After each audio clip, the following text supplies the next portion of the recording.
शेरोशायरी झाली तर कुठे खडाजंगी उडाली।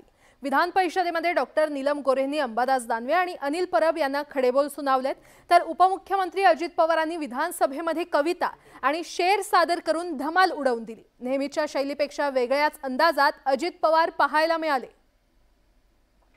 कवितेचं शीर्षक आहे एवढं लक्षात ठेवा, एवढं लक्षात ठेवा।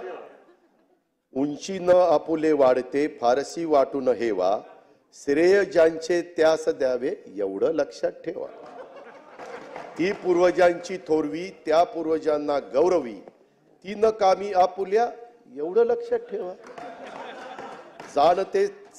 जाणते जे सांगती ते ऐकून घ्यावे सदा, मात्र तीही माणसे एवढं लक्षात ठेवा।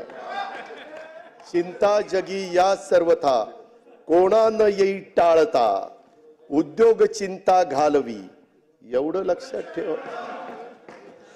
विश्वास ठेवावाच लागे व्यवहार चाले त्यावरी, सीमा तयाला पाहिजे एवढं लक्षात ठेवा।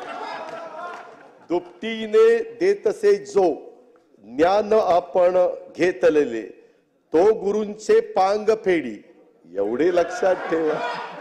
माणसाला शोभणारे युद्ध माणसाला शोभणारे युद्ध एकच या जगी, त्याने स्वतःला जिंकणे एवढे लक्षात।